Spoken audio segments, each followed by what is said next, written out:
Over the weekend, I spent on Sunday up in the downtown LA area. We moved my youngest son into a very small apartment.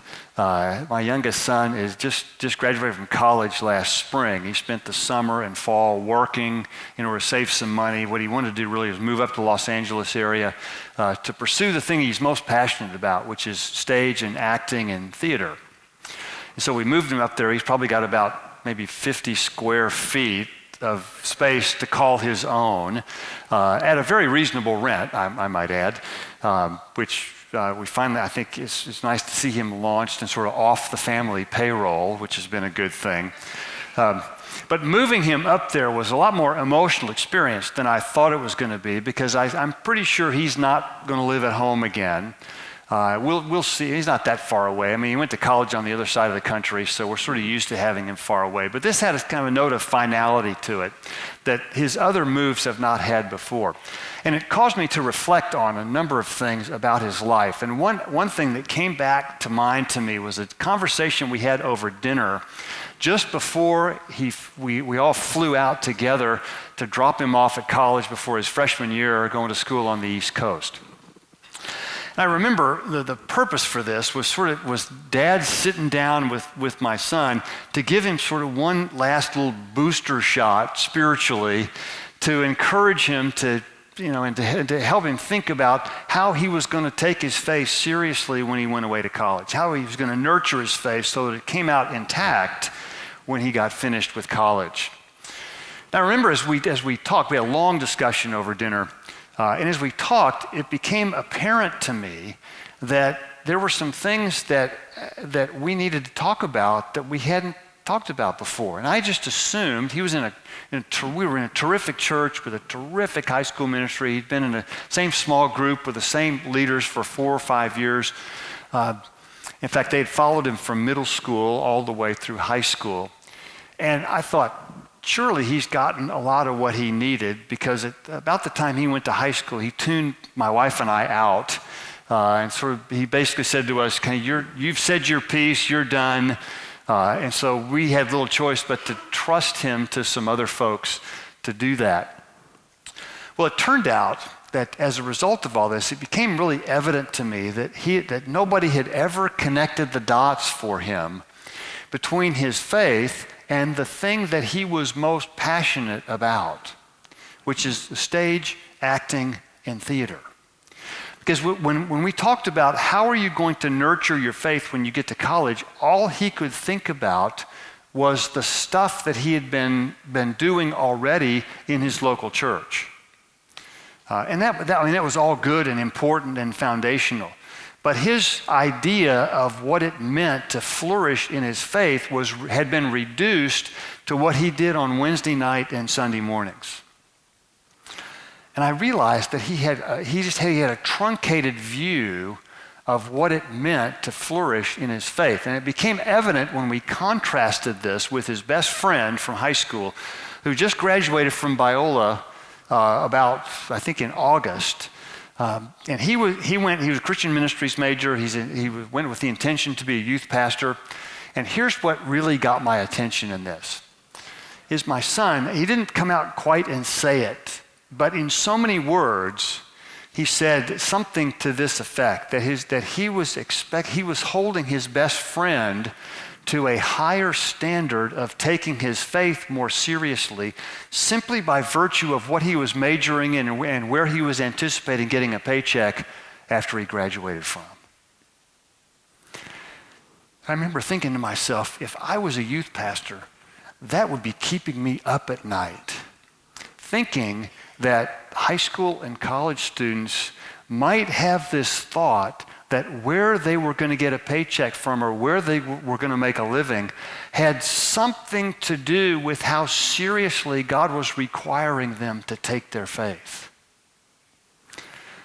I recognized that what my son had been prepared for in his local church and done really well, but was for a very small minority of his life. And nobody had really talked to him much about what he was going to do with the vast majority of his waking hours, which for most of you in this room, is going to be what you do in the workplace when you graduate from here. Now, don't tune me out at this point thinking, well, I'm a full-time student. Stuff about what I'm going to do after graduation just doesn't apply. That's not true. Because if anything, you need to be looking ahead and anticipating what it is that you're going to be doing with the vast majority of your life, and start thinking now about how your faith intersects with how you're going to be spending most of your waking hours. What my son realized is the thing that he was most passionate about had no connection to his faith. And this is not the only, maybe it's something about our family, but I remember having this conversation with my dad, too, at the end of his career. The consummate business person, started and run his own company for many years, sold his company and retired. And a few years after he retired, I remember we having a conversation with him about, as you reflect back on your career, how did your faith inform the things that you did as a business person? And the only answer he could come up with, and my folks have been in a great church that taught the Bible for years and years, the only answer he could come up with was that, the people who are really doing the important stuff for God need me to make money so I can give to it and support it. It's as though he believed he was the supply line for the people who were doing the things where the real action was, which was those who were pastors and on the mission field. And I think my dad was the same. He, in reflecting on it, at the end of his career, he was in the same place my son was, that the thing that he spent most of his waking hours doing, the vast majority of his life doing, was left relatively untouched and unaddressed by his faith.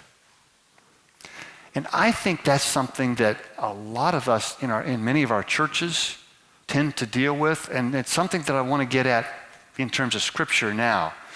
Because what you do with the majority of your life is not a side event. It matters deeply to God. And I want to spend a few minutes in God's Word this morning explaining why that's true. Why it is that your work and what you will do in your vocation matters so much to God. What we want to avoid is a compartmentalized view of your faith that only affects your private life but has nothing to do with what you spend the majority of your life doing. Now, I have the opportunity to teach both in the business school and in Talbot School of Theology. So I'm around business students who are invariably, almost 100% of them, headed for something in the workplace. And I'm around the next generation of pastors who are headed for something where they're going to get a paycheck from a church or a parachurch organization or a mission organization or some other Christian organization. And I regularly ask our business students how their vocation in business is perceived across the campus. And I ask my seminary students how people in their church who are in business, their professions, or in blue-collar occupations, how they are perceived in their churches vis-a-vis those who are pastors or on the mission field. And I have to tell you, I get some really interesting answers. If we had a little more time, I'd go through some of those. But what all of these have in common is that there's this sometimes subtle, sometimes overt undercurrent of people who are headed to the workplace, feeling like they are doing something that is just a bit less than for God's kingdom than those who are going to get a paycheck from a church or other Christian organization. I actually think that there's a mirror of this in many state universities, because it's widely perceived now that working for an NGO or a nonprofit organization is somehow of much more value, both to the community and if they're a Christian, value to God, than working in business or the professions or someplace like that. And I don't believe that the Bible teaches that. I don't believe that the Bible teaches that there's this hierarchy of callings and that some people are doing stuff that is really, really important to God, and most of the rest of us are doing something that maybe not quite so much. So let me give, what I'd like to just really briefly point out 3 reasons why I think this is true.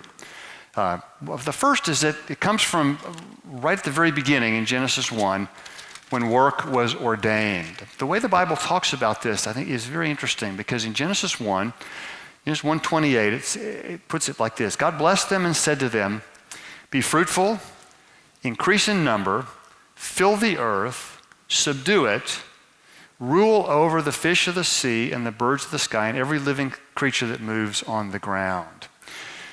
Now, that's the first chapter in the big story of the Bible. One of the bookends at creation is very important because work is described there before, it's ordained before the general entrance of sin, and it's described in terms that the language there in Genesis 1 makes it pretty clear.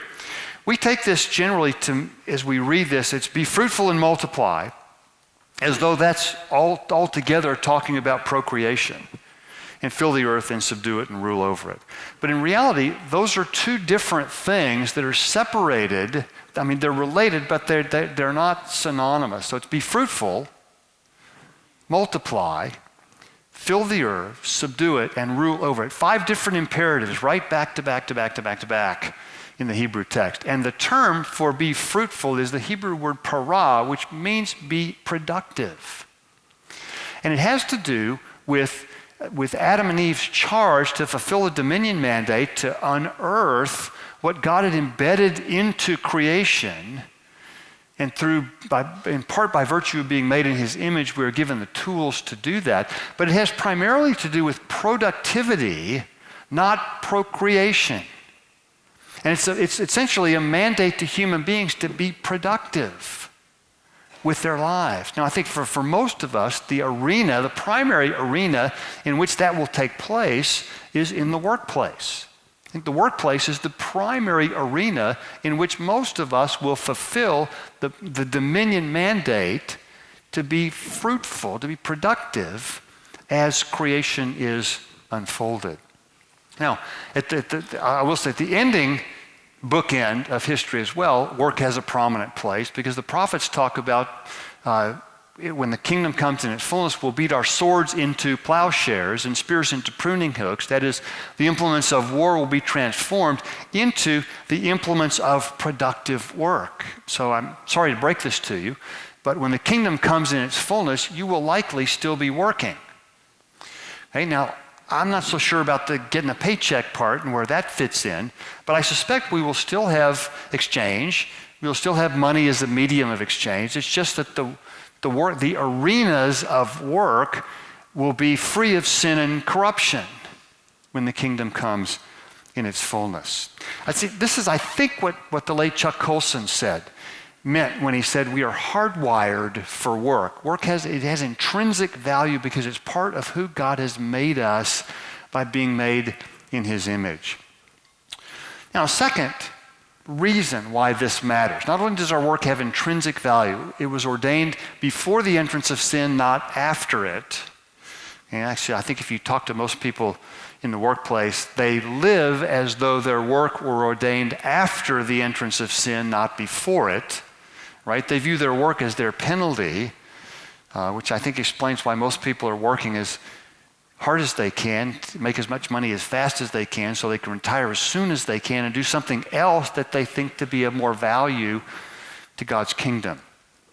But a second reason why this matters is found in the New Testament in Paul's teaching in Colossians chapter 3. And that is that our work is our ministry. Now, it's not all of it, but it's a significant part of it. Now, listen to how Paul describes this in Colossians chapter 3. And then I'll go back a verse and we'll talk about who the audience is for this. It says, "Whatever you do, work at it with all your heart as working for the Lord, not for human masters, since you know that you will receive an inheritance from the Lord as a reward." Parenthesis, "In whatever you do, it's the Lord Christ whom you are serving." And if you back up one verse, you'll see who the audience of this is. Verse 22, it says, "Slaves, obey your earthly masters in everything, and do it not only when their eye is on you and to curry their favor, but with sincerity of heart and reverence for the Lord. Slaves, in whatever you do, work at it with all your heart. Slaves, in whatever you do, it's the Lord Christ whom you are serving." Now, this is written to household servants who did, I think, what would be characterized as the least significant, least esteemed, and in the eyes of many people, least valuable work available in the ancient world. Yet it's very clear that they were considered to be, if they are a follower of Christ, they were considered in their work to be serving Christ himself. Now, I get a kick out of this because I will often ask people who are in the workplace, I do this in my church sometimes, I'll say, tell me about your ministry in the workplace. And what do you think they say? They refer to all kinds of things like, well, I pray for my coworkers. You know, if I get a chance to share my faith with a coworker, I take advantage of that. If I know if I got a coworker whose life is coming unraveled, I'll do something of compassion or pray for them. Things like that. What I discovered, though, is that they hardly ever mention their work when they talk about their ministry in the workplace. I find that odd, that the things that most people think really count for ministry in the workplace are all the things that you're not doing when you're not doing your job. And that's why I think that the banner over in the business school over here, that as soon as you walk in the door, it says business as ministry. I think they got that right. What they recognize is that the work of business is an arena of service to Christ. And that what you will spend the majority of your waking hours doing, the very work itself, is an arena of service to Christ. Now, it's not the only one. It's not exhaustive. You know, I don't want to hear anybody saying, well, I worked 40 hours a week and I fulfilled all of my ministry obligations. No, that's not true either. And that's really what we mean by a vocation. A vocation is simply an arena of service that God has called you to. That's why when people step down from a pastorate, they don't leave the ministry. They go from one arena of service to another. I find that the late British novelist Dorothy Sayers had an interesting way of putting this. She was in her community at one point. There were a whole number of carpenters and tradespeople who were coming to faith. There was some revival in her community. And she was asked, what advice should we give to carpenters who are coming to faith? And she said, well, I'm paraphrasing, you need to tell them more than just to not get drunk on the weekends and come to church on Sundays. She said, first of all, you need to tell them to make good tables. Because that's honoring, that's just as honoring to God. Luther, I love the way he puts this in his sort of crass way. He said, it is just as holy to change a baby's diaper as it is to teach a Sunday school lesson. I think he got that right. See, this is what you will do in the workplace. Now, again, I know you're full-time students, but think ahead a bit. You're full-time students. The main arena, simply by virtue of the number of hours that you will spend there, the main arena in which you will fulfill the mandate to love your neighbor is the workplace. In fact, today, with a global economy, you will be able to love and serve neighbors around the world that you will never meet, ever. In fact, most of the time when you order something online, it sets into motion hundreds of people doing things that enable them to flourish and enable them to make a living. And even the simplest transactions like that are part of loving your neighbor. This is why we tell our business students, for example, that accounting is ministry. Finance is ministry. And of course, pastoring is ministry. Marketing is ministry. And I think if we translate the term that the New Testament uses most commonly to refer to ministry, the term diakonia, is most commonly rendered service, we may have a little easier time wrapping our arms around the idea of accounting being service to the clients that you serve. Marketing being service to the clients that you serve, that enable their businesses to flourish and the individuals within to flourish. And that's why we say anyone who is a follower of Jesus is in full-time ministry. right? If I went to my church and said, how many of you are in full-time ministry? Raise your hands. The only people who would be the pastoral staff. And I would say, most of you should be raising your hands. Now, the only ones that shouldn't are those who are not followers of Jesus. But all of you, if you are a follower of Jesus, are in full-time service to Jesus. And you entered it, not when you made the decision where you're going to get a paycheck from, but you entered it at the time in which you came to faith. That's when you entered full-time service. And nobody leaves full-time service for the King. The dying doesn't even get you that. You just enter another arena of service. Now, let's be clear about one thing. It may be that there are some occupations, some vocations for which you are better suited in terms of how God's gifted you, how God has made you, what you are most passionate about, although we probably should be clear. Having 3 sons who are all artists, we have had this discussion that it may be that the thing you are most passionate about may not be the thing that you're going to make a living at. There's a slight reality check here. But some arenas of service may be better for you personally than others. Right? We sat yesterday next to a person on our staff here who went to college for civil engineering. And she's now doing something completely different. She got into an engineering firm and finally found out, I hate this. I'm just not wired to do this. And she's doing something else that is a much better fit for who she is. But what I want to get away from is this notion that there are some vocations, some arenas of service that are intrinsically, objectively more valuable to God than others. And I don't think the Bible teaches that. In fact, I think that is just, we are resurrecting an old sacred secular dichotomy where the sacred things are the things that are really important to God and the secular things are the ones that are not so much.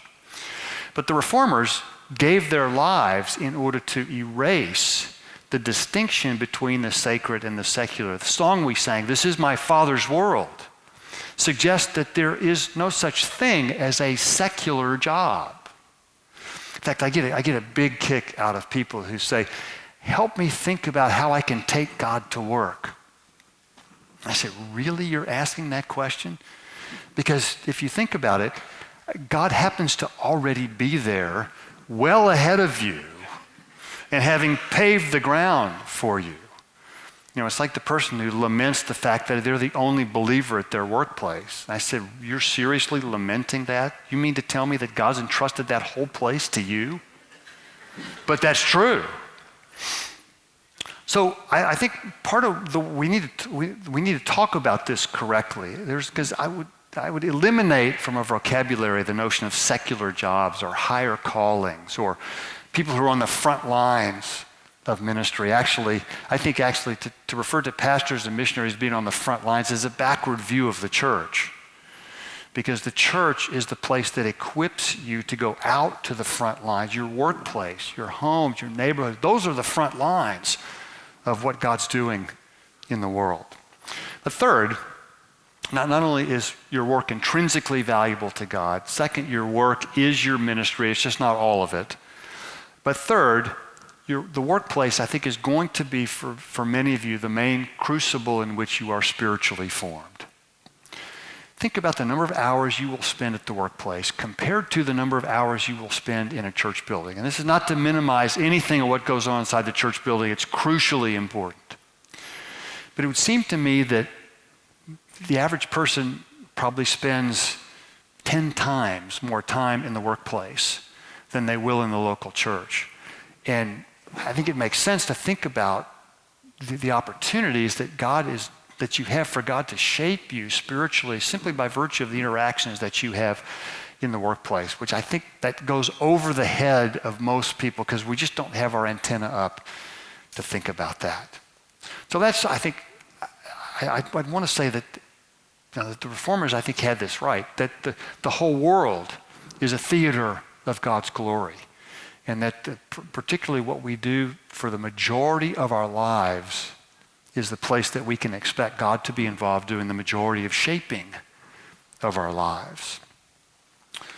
Now, I have dear friends of mine who I think articulated this better than anybody I've ever heard. This is a longtime friend who he and his wife were coming home from a vacation overseas some years ago, and his wife collapsed on the jetway and blacked out.